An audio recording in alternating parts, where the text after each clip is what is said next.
Hey friends, this is Wendy. Welcome. I am so excited to share Picket Fence brand new release with you. So I'm going to go through all the new products first that I have. And these were sent to me by Picket Fence, and I am participating in their Instagram hop today.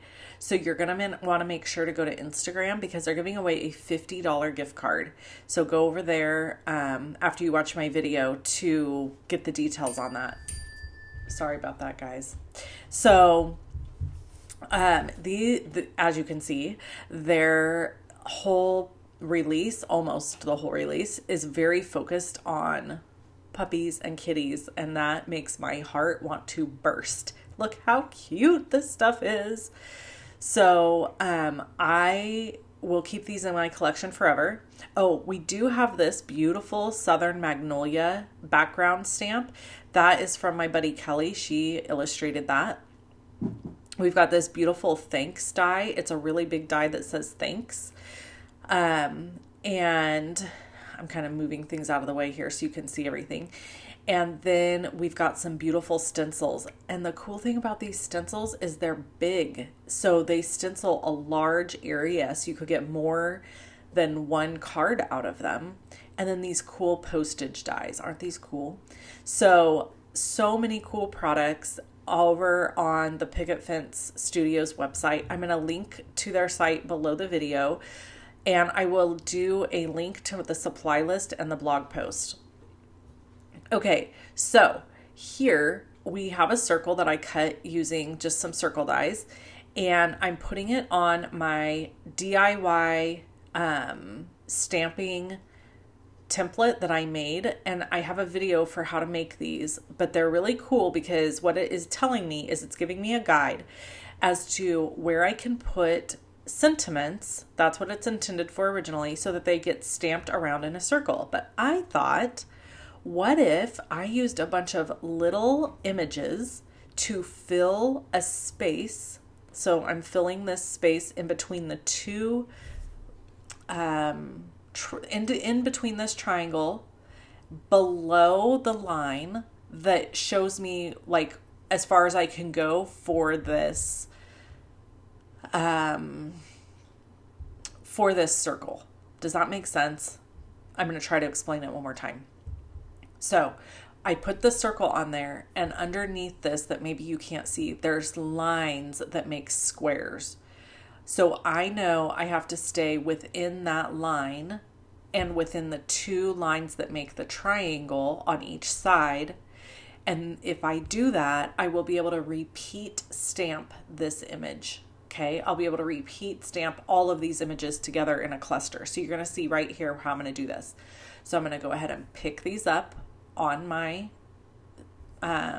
door, and then I am going to leave the mat in place, and I'm going to stick my circle die on it, and I'm using the drawn on lines that they're hard for you to see because the background is black, but I can see them in person just fine.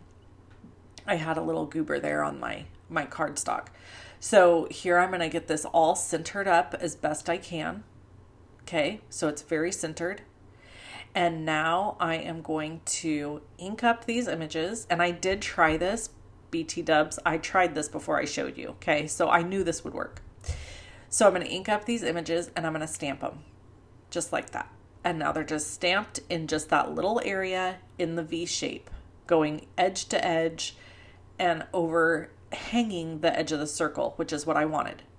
I'm going to turn my template one time. I'm going to ink all of these up again. I'm going to stamp them down again. And look at this. Now I have a pattern going circular that just makes this a really cool, almost as if this was a printed paper pattern. I am stamping in intensified black ink so that it's alcohol safe because I'm going to color with my alcohol Copic markers.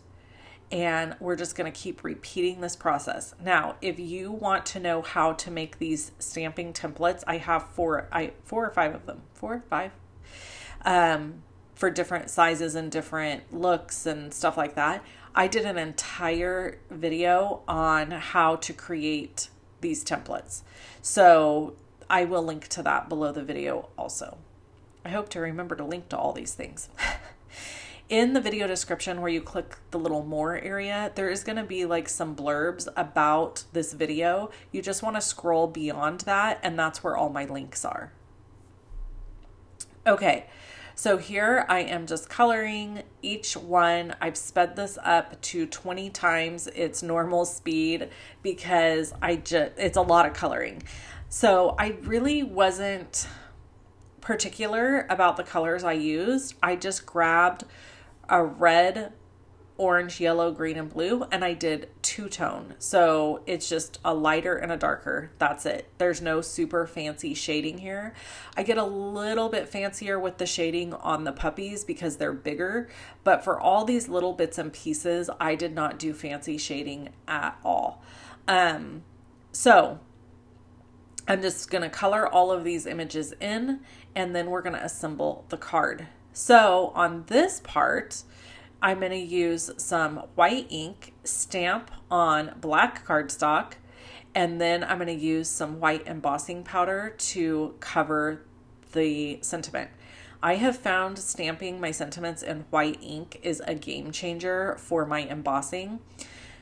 Sometimes when you heat emboss in white on black, you have little areas that get missed. Well, if you use white ink, you can't really see those areas anymore, and it's brilliant. So I'm just gonna cover that with my embossing powder, tap it off, and then I will heat set this, and it'll be ready to add to the card. We're making a shape card. It's a circular shape card. So I'm gonna score one of those white die cuts there at the very top so that it has a little hinge.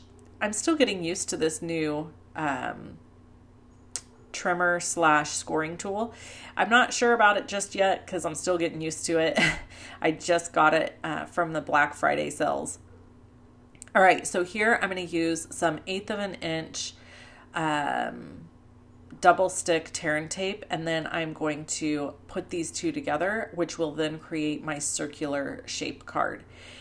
And then I'll just be able to layer all my bits and pieces on top. And I'm going to add some of the new sequins that they sent me from Picket Fence. They have, there was 3 that they sent me. They're really, really cute.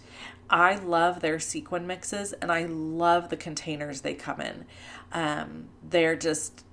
There's a good amount in there. They're nice and flat. They store easy.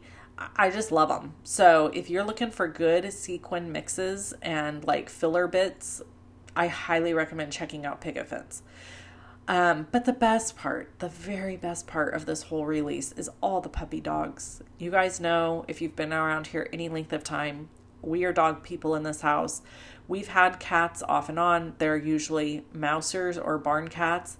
And unfortunately, I live very rural in the country, and usually something ends up happening to them. It just, unfortunately, is the cruel world of living in the country. And so we have a lot of predators here, and stuff gets them. We have the same problem with our chickens. If we are not extremely diligent about locking our chickens up at night, inevitably something's probably going to get them. So anyway, yeah, this release is full of puppies. It is a fantastic release for creating dog buddy or cat friends birthday cards, which is what this will be used for. If I have a friend who's a huge dog lover, so I will probably send this to her for her birthday. And then the other thing I thought this release is really great for is it's got some sentiments that are like condolences for the loss of your animal, which, you know, everybody needs that, unfortunately. I hate that we need those, but sometimes you need those. And just, yeah, sending cards with dogs or cats on them, I mean, it just makes you smile, you know? So I added those little sequin bits, little goodies there. You can see the little hearts, and this card was finished. I absolutely love how this card turned out, and I love the DIY stamping template. If you want to leave me a comment below, I would love that. Don't forget to go over to Instagram and hop along for your chance to win a $50 gift card on Instagram. It's a Picket Fence giveaway, and they'll announce the winner on the 20th. Talk to you soon. Bye-bye.